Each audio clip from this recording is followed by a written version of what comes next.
Wait, he's Batman? You want to get nuts? Let's get nuts. Hello everybody, welcome back to Screenstars. I'm here today to bring you my review for the 2023 DC film The Flash. The film is directed by Andy Muschietti and it stars Ezra Miller, Michael Keaton, Ben Affleck, Sasha Calle, Michael Shannon, Jeremy Irons, the list goes on. And it is the long-awaited solo outing for this character, The Flash, played by Ezra Miller, who we were introduced to in the Justice League film a few years ago. Now, due to maybe his personal troubles or whatever, this film has been like on the back burner for a while. This was I believe, my most anticipated film of last year, and it was put on delay for this year. So I've been really excited to go and see this film. And what do we get this time around? Well, Barry Allen, the Flash, at the beginning of this film he's trying to get his dad out of jail. As we've learnt in the previous films, his dad was convicted for killing Barry Allen's mum. Barry knows he's innocent, his dad, but he's struggling to prove it.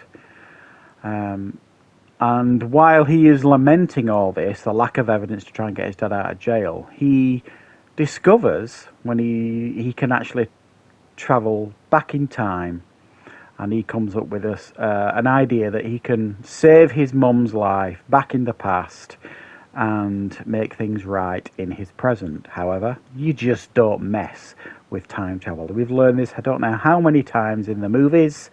He does this, he goes back, thinks he saved his mum, but in actual fact he's created chaos. And he is in like an alternate world. He has to team up with that world's Batman, played by Michael Keaton, as well as hunting down what he hopes will be Kal-El, also known as Superman, as Zod is now invading this world and he has to try and stop him. Right, what are my thoughts on The Flash? Well, straight off the bat, I'm going to say I absolutely love this film. Really enjoyed it. There's a lot of reasons why, and I'm going to try and go into them. But I do want to say straight away that, I'll be honest, The Flash has never been one of my favourite characters. Either in the comics, either in cartoons, the TV show that I haven't watched, that my son really likes. I've just never really been a big fan of The Flash. He's just not been for me, generally speaking. I don't dislike it, the character, but... and previously... I've actually found Ezra Miller's performance to be, at times, really quite irritating. So I had that worry going into this film. Is it going to spoil my enjoyment? Because I'm not essentially a big fan of this character of the Flash in the DC films. And while there are moments, certainly, where Ezra Miller, or certainly his portrayal of Barry Allen in this film by Ezra Miller, did get on my nerves, but what you need to be aware of is there's two Barry Allens in this. When he goes back in the past, he meets a past version of himself, an 18-year-old version of himself. So consequently, he's got an immature version of himself and the version of him now that, if you like, matures during the course of this film. I think that's fair to say. He has actually got a pretty interesting arc, Barry Allen, the present Barry Allen. So the one in the past starts off being really quite annoying and frustrating, but he's supposed to be like that. But once you kind of get over that bump, I settled right into the character. Both of them, both the young Barry Allen and the current Barry Allen. And I really actually, strangely, because it's him doing the same performance, I actually thought they had good chemistry, which sounds ridiculous, but it worked on screen, actually. And I really liked that. And I loved the fact, another thing I was kind of worried about was the fact I thought it was just going to be travelling, a bit like, Doctor Strange and the Multiverse of Madness. I thought it was going to be travelling through different multiverses, and it was going to get a bit confused.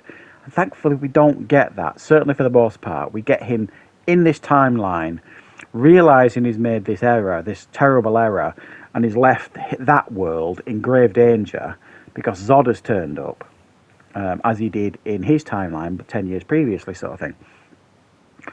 So he knows he's got to do something to stop Zod, because he knows what Zod does to his world 10 years in the future. But Superman turned up to sort him out, Zod.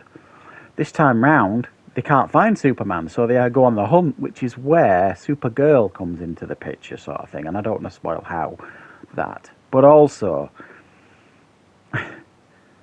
let's be honest, the majority of us, certainly me and certainly my generation, are going into this to see Michael Keaton return as Batman. Simple as. That, for me, was the biggest selling point going into this film. And it absolutely does not disappoint.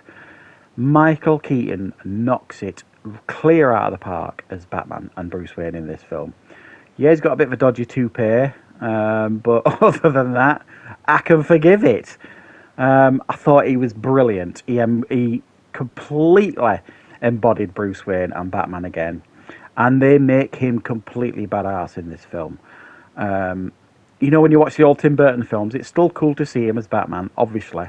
Excuse me. But he's very stiff and clunky, and, you know, the fight scenes are a bit awkward because of, you know, the suits that they had to use in them days and the CGI and that kind of stuff. Well, none of that in this film. They turn him into a proper Batman in this film, and he's a real veteran as well. And I loved every minute he was on screen, and he's in this film quite a lot as well. We obviously get Ben Affleck in it. We get other cameos. I'm not going to spoil any of them, but needless to say, if you're a nostalgia fan, there is some wonderful surprises in this film for cameos. The brief, but I just love the respect that the director here showed to previous DC films, and also some DC films that never came to fruition that are kind of become urban legends. I just love how he weaved all that into the film, and it doesn't feel confused, because the major storyline here is in this timeline in the past that he has altered with Zod turning up. The action's fabulous. I enjoyed the effects. Some people, I think, are complaining about the effects, and I think they've done it on purpose, a lot of the effects. Well, I know they have. I've seen quotes from the director saying, you know, it looks a bit weird on purpose. I love the way they've clearly identified the two Barrys, you know, when they're doing the speed power things. One of them's a different colour than the other. They've both got easily identifiable suits. And it was just wonderful. It was funny at times as well when it needed to be funny, but it didn't rely on humour to get us through.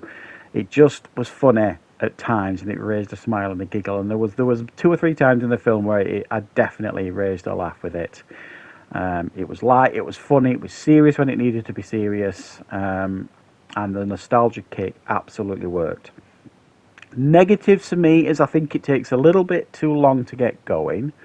It's a fairly slow start to the film. The first 20-25 minutes are okay. They're not bad or anything, but they just are a little bit slow. It just takes a little bit of time to get going. So if you're not a patient person, you might struggle with the start of the film.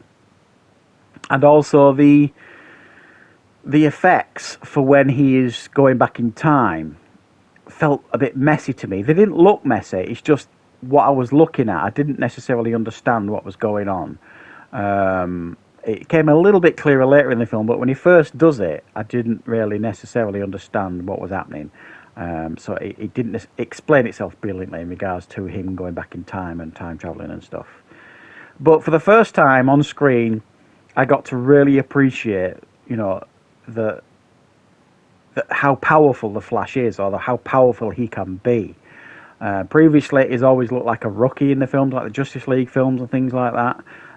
He's come across as the kid and the rookie, and, you know, not much to write home about. Well, he feels like a fully fledged superhero character in this film, who's matured and matures during the course of this film.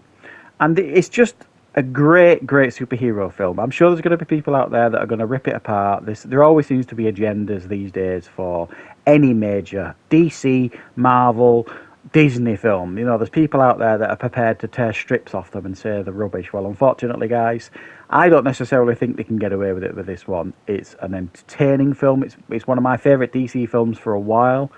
And I absolutely loved it. So if you're a fan of Batman, Michael Keaton, you're a fan of The Flash, or if you're a fan of DC in general, trust me guys, you're going to have a ball with this one. Get to the cinema with your friends or your family and enjoy this one, because it's an awful lot of fun. So thanks for watching, guys. I hope you enjoyed this review. I'll be back with more content on the channel very, very soon.